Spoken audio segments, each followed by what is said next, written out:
नमस्कार दोस्तों, आप देख रहे हैं आज के समाचार। मैं संजय रेकवार। आज विश्व होम्योपैथिक दिवस है, तो 10 अप्रैल को मनाया जाता है। इस दिन का मनाने का मकसद यह है कि लोगों में ज़्यादा से ज़्यादा होम्योपैथिक पद्धति के बारे में जागरूकता फैलाई जाए।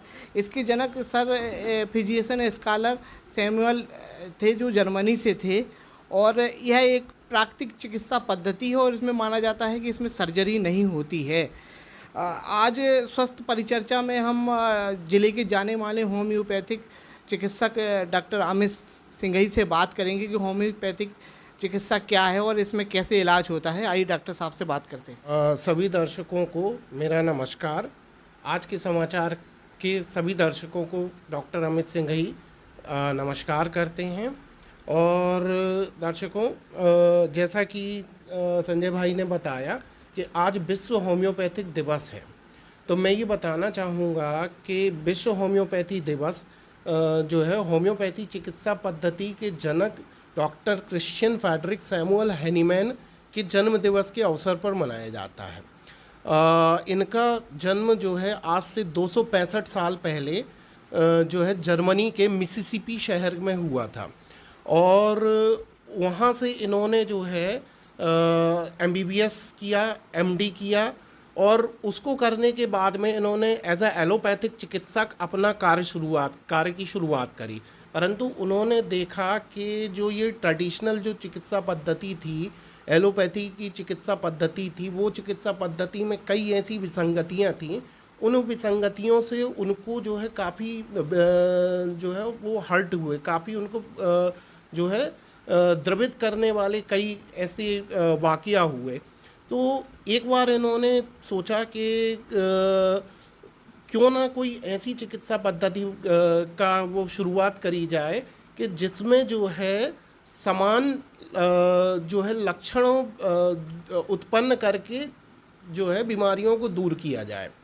तो इन्होंने उसी तारतम्य में एक बार जो है सिनकोना बार किया, नीम की छाल खाई, जिसको खाने के बाद में उनके शरीर में मलेरिया जैसे लक्षण उत्पन्न हुए। तब उनको ये एक आभास हुआ कि अगर जो है कोई ऐसी दवाई खाई जाए, कुछ ऐसी जो है क्रूड मटेरियल खाया जाए, और उसको खाने के बाद में शरीर में जो है ऐसे लक्षण उत्पन्न हो कि जो कोई बीमारी के सदृश हो, तो इस चीज़ को ध्यान में रखते हुए उन्होंने जो है होम्योपैथी का इन्वेंशन किया। अच्छा डॉक्टर साहब, यह भी देखने में आया है कि होम्योपैथिक चिकित्सा एलोपैथिक से भिन्न क्यों है?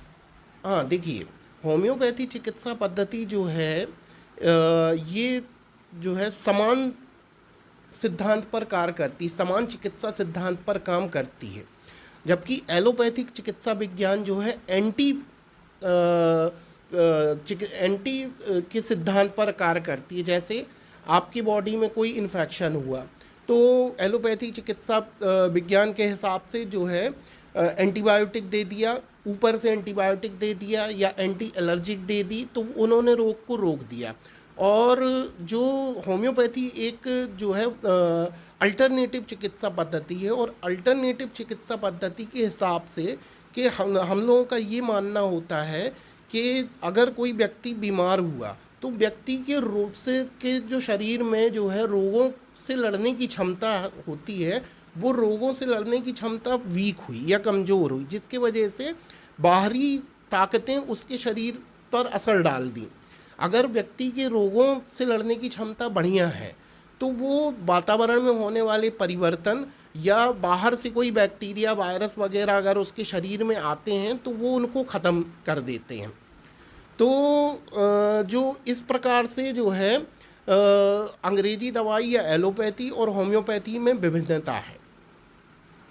डॉक्टर साहब, और जैसे में देखने में आया है कि जैसे एलोपैथिक की दवाई कोई लेता है और डॉक्टर से मान लो परामर्श लेता है, उसमें समय बहुत कम लगता है और होम्योपैथिक में ज़्यादा लगता है, ऐसा क्यों?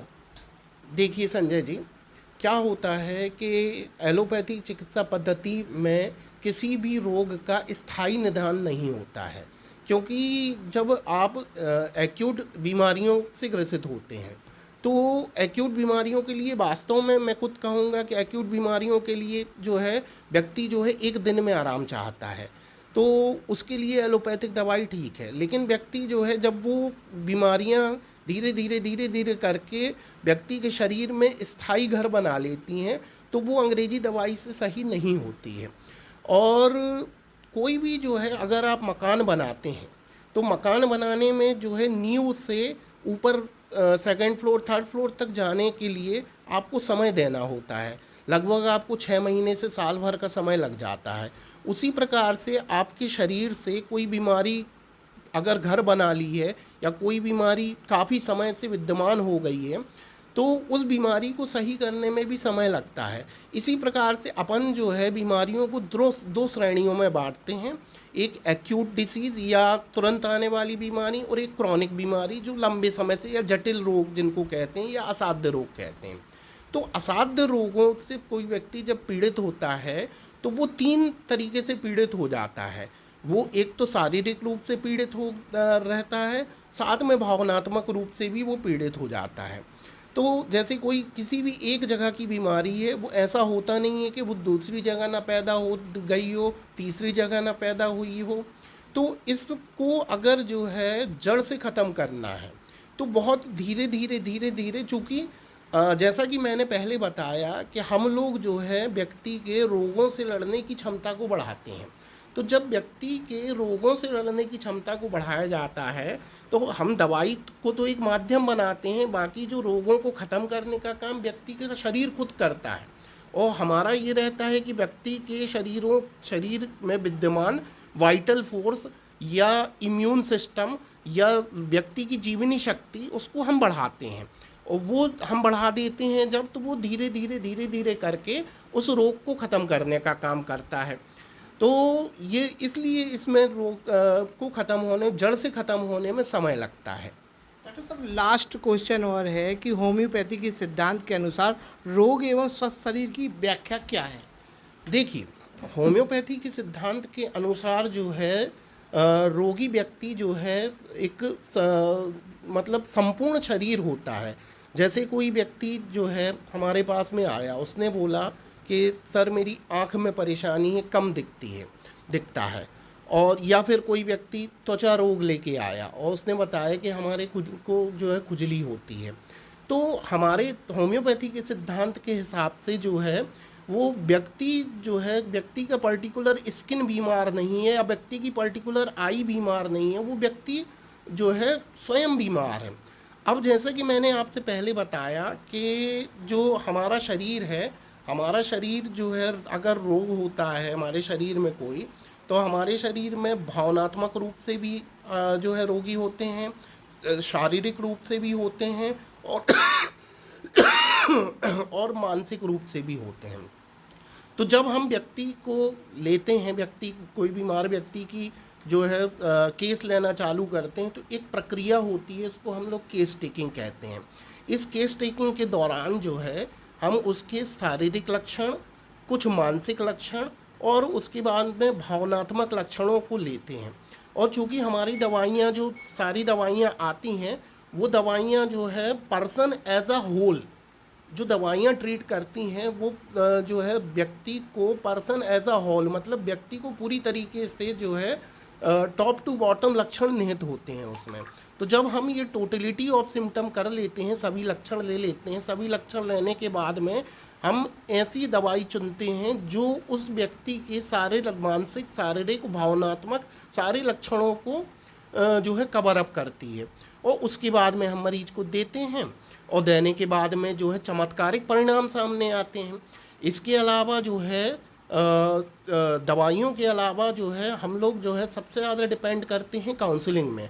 व्यक्ति एक तो देखिए ट्रीटमेंट वाला पार्ट हो गया और एक वेलनेस वाला पार्ट हो गया। वेलनेस का मतलब होता है एक शुद्ध और संतुलित दैनिक जीवनचर्या।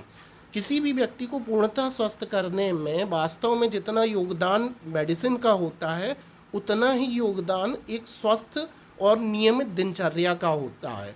नियमित दिनचर्या का मतलब ये होता है कि सुबह उठ के जो है योगासन करना, पैदल टहलना, उसके बाद में जो है प्रॉपर तरीके से घर का बना हुआ संतुलित नाश्ता लेना, फिर उसके बाद में आहार लेना, पानी दिन भर में कम से कम 4 से 5 लीटर पीना, और उसके बाद में जो है समय पर सोना और समय पर जागना।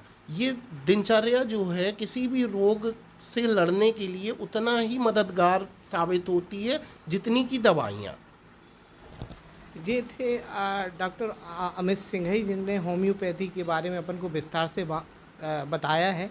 आगे स्वस्थ परिचर्चा में किसी और विषय के बारे में चर्चा करेंगे।